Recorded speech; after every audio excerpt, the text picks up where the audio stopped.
trusted news source, ABC6 News at Noon. Good afternoon. Thanks for being with us. I'm Natalie Norrie. Let's start off with a look at the forecast. We're going to take a look outside at our sky cam right now. I know that sun was trying to poke out earlier, Nick, but I'm not sure if it's going to stay cloudy or what's going on out there. Yeah, it's a little bit of sun, a lot of clouds today, and so a blend of sun and clouds throughout the rest of the afternoon, Natalie. And for you at home, we're dry with 37. We've got a light wind, west-northwest at 8 miles per hour. Feels a little bit chillier than the 37. But temperatures across the region right now are at or just under 40 degrees by just a couple of numbers. So 41 right now in Newport. That's the mild spot. You zoom out here, we don't have any Arctic air coming in. It's way up there by the Hudson Bay in Canada, and there won't be any Arctic air coming in behind this storm either. Temperatures right now in the upper 30s, as I mentioned. Winter storm watch in effect for central and western Massachusetts right now. Worcester County, it's central Worcester County and points north. We do not have any watches or warnings here at the current time. And there's those clouds. You actually have a secondary cold front that is swinging through with little fanfare. It had a band of snow showers with it. It fell apart. So that's one of the reasons why we have that cloud cover today. And it actually turned on the lake effect snow machine a little bit there over Lake Erie. So let's see what's going on for us. Wednesday afternoon and evening, a coating to as much as 3 inches of snow. Most of the snow would be up near the northern border of Rhode Island, so right at the Mass Rhode Island border. Street flooding is a possibility where the snow comes down and then you've got the heavy rain following and the snow kind of blocks the drains a little bit. That would also be in northern Rhode Island. And wind gusts 40 to 50. We'll all get that, especially the shoreline. Look at Wednesday at 4 o'clock. We've got a little bit of wind, but by 8 o'clock it ramps up. Sustained winds 15 to 20, and then they go 20 to 25 by midnight. But look at the gusts of wind. Watch this. Nothing at 5 o'clock, but then it really gets gusty. 8 o'clock, we're up by 30, and then we gust to 40 to 50 miles per hour by midnight. That's the cold front coming through. So we're might get awakened by a rattling of the wind as we go into tomorrow night, late night.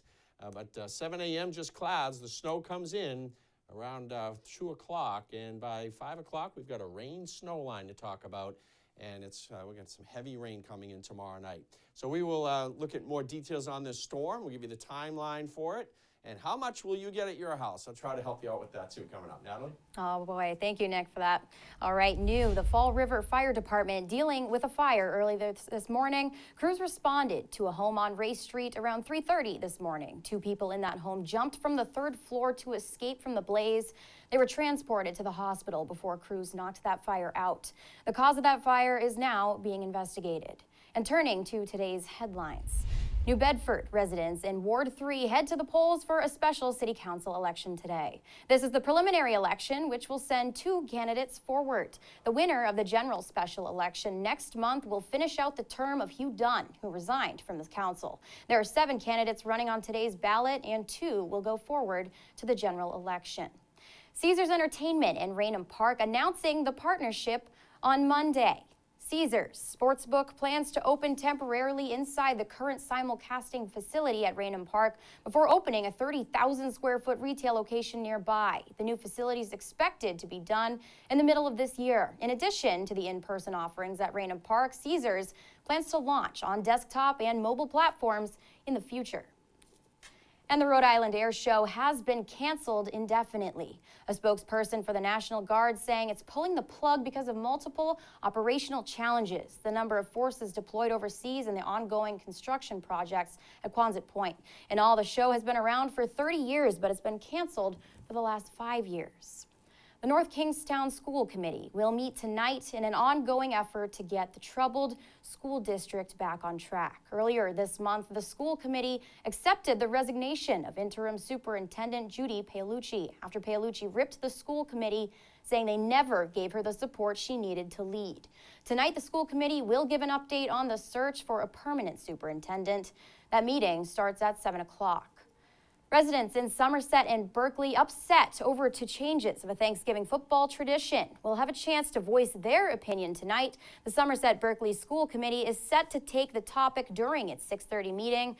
Right now, Case High School plans to withdraw from the annual Thanksgiving game against SB because of competitive concerns. An online petition asking to save the big game has over 1,400 signatures. And the woman charged in a deadly DUI crash in South Kingstown nearly 3 years ago pleads guilty. In March of 2020, Cara Kenyon was driving drunk down Middle Bridge Road when she hit and killed Alan Albergaria, who was out for a walk. She made a plea deal with prosecutors, pleading guilty to DUI resulting in death. She'll serve 7 years in prison and 8 years probation. And 3 men from Washington, D.C. have been indicted by a federal grand jury in Boston for stealing thousands of items from a store at Rentham Outlets. According to the Massachusetts Department of Justice, 28-year-old Linworth Hayes Crawford III, 32-year-old Ronald Patterson, and 32-year-old Nathaniel Owens were indicted on conspiracy and transporting more than $5,000 in stolen goods. Prosecutors say the 3 men stole high-end items from the Gucci store back in September of 2021. They'll appear in federal court in Boston at a later date. Now, taking a look at national news this afternoon. We turn now to yet another mass shooting in America, the third in California. A gunman in custody after police say he killed at least 7 people in Half Moon Bay last night. Just hours later, in a separate, unrelated incident, another shooting in Oakland, where 1 person was killed and 7 others were hurt. This comes after 11 were killed in Monterey Park in Southern California over the weekend. ABC6, ABC Rena's Roy has the latest. Yet another mass shooting in California, the third in just 3 days. Monday evening, deputies taking down the suspect responsible for opening fire at 2 farms in Half Moon Bay, killing at least 7 and seriously injuring another. This kind of shooting is horrific. It's a tragedy that we hear about far too often. San Mateo officials saying deputies were dispatched to Mountain Mushroom Farm after a report of a shooting with multiple victims. Shortly after, first responders discovering 3 more killed at another farm about a mile away. Authorities identifying the suspect as 67-year-old Half Moon Bay resident Chun Li Zhao, found hours later in his car in the parking lot of a police substation. Zhao was taken into custody without incident, and a semi-automatic handgun was located in his vehicle. So far, there's no known motive. Investigators in Monterey Park also working to pin down a motive in the shooting at Star Dance Studio that left 11 dead and 9 injured. Authorities discovering a rifle, ammunition, and firearm suppressors in the making in the suspect's home. Hyung Bang was wounded in the shooting. I feel so scary. I swear all my life I never go to dancing studio. No more. The community honoring the memory of those lost. The victims, all over the age of 50, including 70-year-old Diana Tom, remembered by her family as a hardworking mother, wife, and grandmother who loved to dance. And just to give some context in all of this, there have been more mass shootings than days of the year so far, with the Gun Violence Archive recording 39 mass shootings in the first 23 days of the year. Rena Roy, ABC News, Half Moon Bay, California. And still to come on ABC6 News at noon, 4 more convictions as Oath Keepers face charges related to the January 6th Capitol riot. The update on those cases. Plus, the PC Friars back home tomorrow. The update on where they stand in the national rankings. We'll be right back.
And welcome back now to an ABC6 News update. 4 more members of the far-right Oath Keepers militia group now convicted of seditious conspiracy.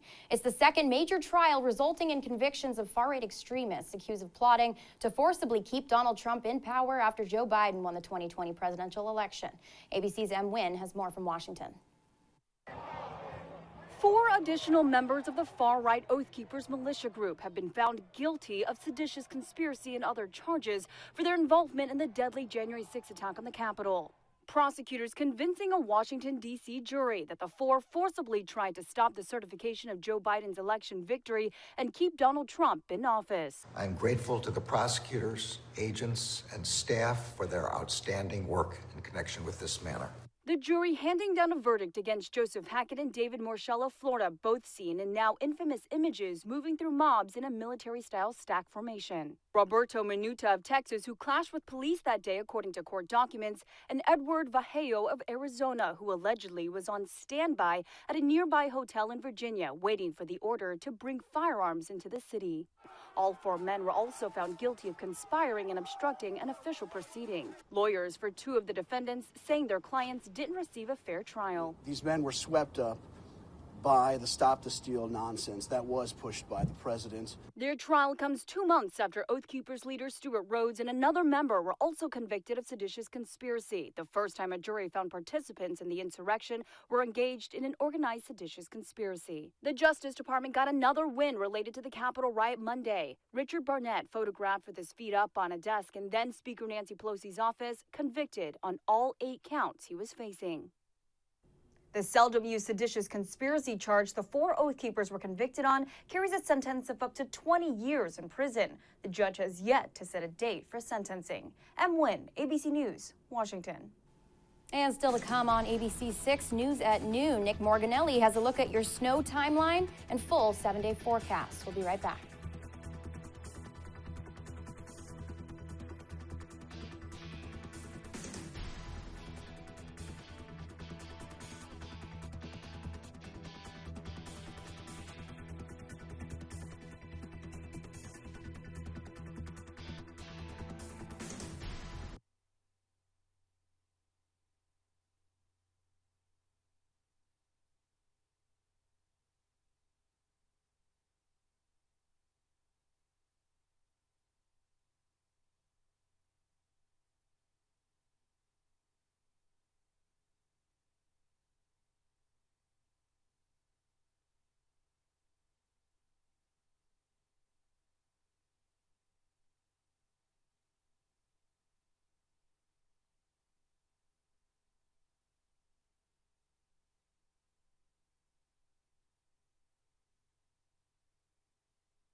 All right, now let's talk some college basketball. The PC Friars men's basketball team staying in the national rankings Monday. The Friars coming in at number 23 in the AP Top 25 poll and at 21 in the coaches poll. Providence snapping a 2-game losing skid Saturday with a win over DePaul at home. The Big East is a tough road and a tough on the road, but Ed Cooley showing supreme confidence in his team after earning a bounce-back victory this weekend. We're pretty damn good, right? That's exactly what we learned, and that's exactly what I tell our players. We're not going to walk into anybody's building feeling apologetic for being good, and that's why we got to continue to build, continue to build, continue to build. Providence College is not here as what they call, just happy to be here. We're here to win, and we're here to win big. And PC's next game is tomorrow night. They take on Butler. Tip-off is at 8:30 in the AMP. And now, your ABC6 Storm Tracker weather with meteorologist Nick Morganelli. And good afternoon. Start you right off with the timeline for the storm tomorrow. So the snow begins 1 to 3 o'clock. So right after the lunch hour, anytime there, we could see some snow. It comes in from the southwest and from the west. So the western hills, maybe more by 1 o'clock. Newport, Fall River, New Bedford, more like 3 o'clock. But it's going to snow at first. It's briefly heavy for the evening commute, 4 or 5 o'clock.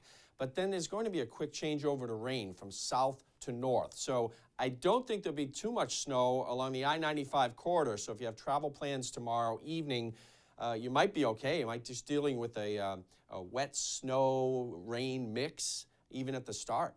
But in any case, the farther inland you go, the worse it'll be. So briefly heavy for the commute, and then it changes to rain 6 to 8 o'clock.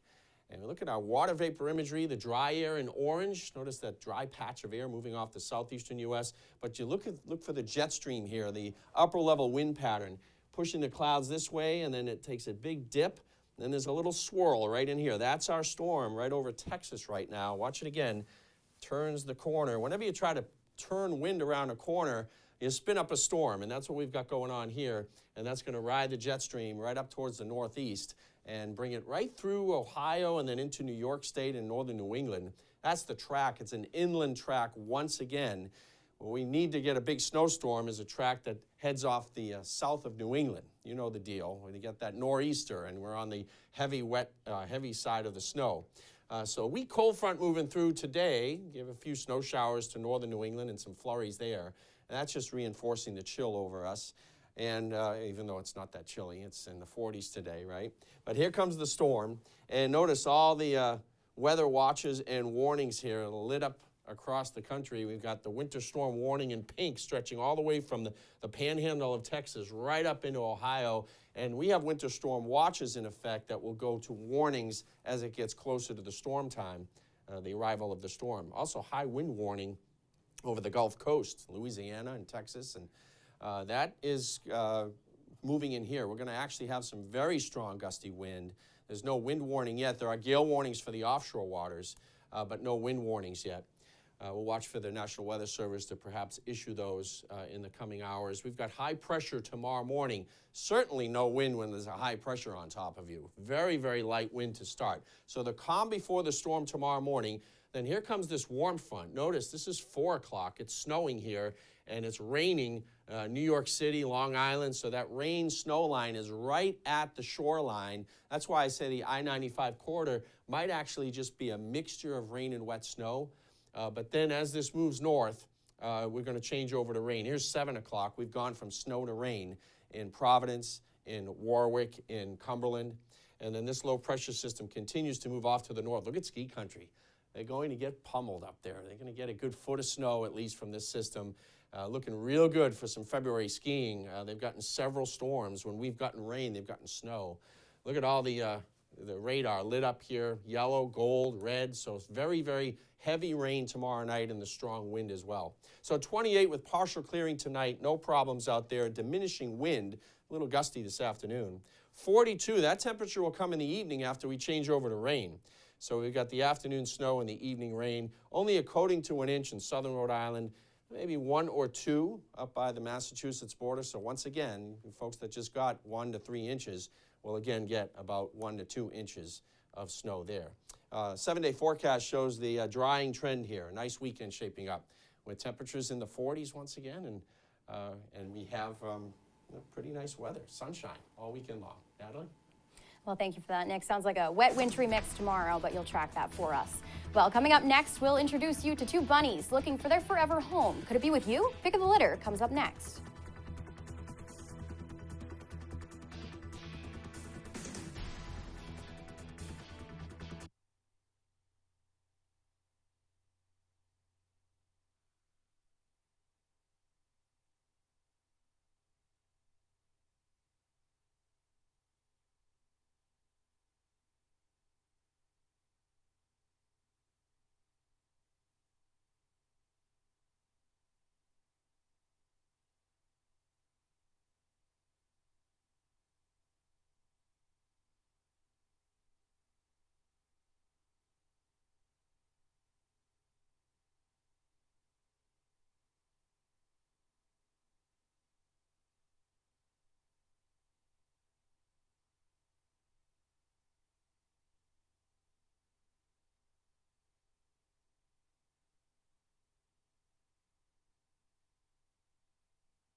Pick of the Litter on ABC6 is brought to you by Pet Supplies Plus. And welcome back. Thanks for joining us. We are here at the best day of the week here at ABC6. It is the Pick of the Litter. And right now I'm here with Heather. And could you introduce us? We have Jessica Rabbit and Fanny. Jessica Rabbit and Fanny. Got them backwards. Yep, Jessica Rabbit and Fanny. They're a bonded pair of female bunnies. They came to us recently, surrendered, and they have been wonderful. They're about a year old each. They've been spayed. They've been vaccinated. They're pretty chill. Yeah, seems pretty low maintenance for the most part. Yeah, I mean, a bunny definitely has its own set of care needs, but in general, pretty simple, small animal to care for. And again, they're pretty friendly. They don't necessarily mind being picked up. Obviously, they don't mind being pet. I think they'd be great in a home with kids who are animal respectful and understand space and needs of animals. They're pretty easy. Yeah, I had a bunny. It was always pretty easy, and they're fun. They're companions. They're great companions. How can people reach out to you if they're interested in adopting? So if they want to look at these guys, they're actually at the Rumford Pet Center in Riverside. And they could also look on our website, which is the RISPCA website, and they would be reaching out to our small animal person, which is Olivia Warburton, if they wanted to adopt them. But you can always visit them over at the Rumford Pet Center, because that's where they're hanging out for now. Now, you mentioned bunnies and children might be a good pairing. Do you have anything going on right now that might be good for kids to sign up with, or small animals? Yeah, so in April, the SPCA is actually holding a April Little Critters Camp, and that would be for kids that are between the ages of 8 and 11.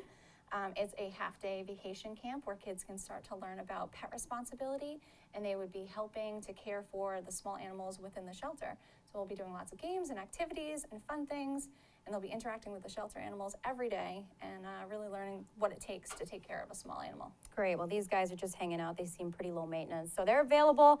You can definitely adopt them. They're available now, I assume? They are. Great. All right. Well, thank you so much for your time. I appreciate it. And we'll be right back with more news at noon on ABC6.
It'll just start with Nick. The block will just start with Nick. Oh. All right. Okay.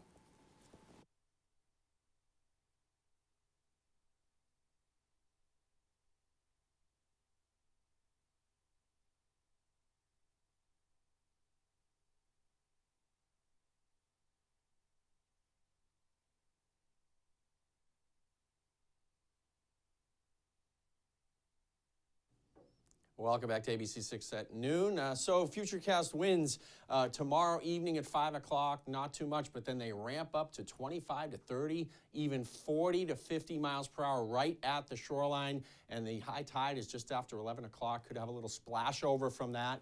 So wind and then some snow with an inch or two. We'll see you tomorrow morning, Natalie. Thanks, Nick. Thanks for joining us for News at Noon. News continues first at 4. Have a good day.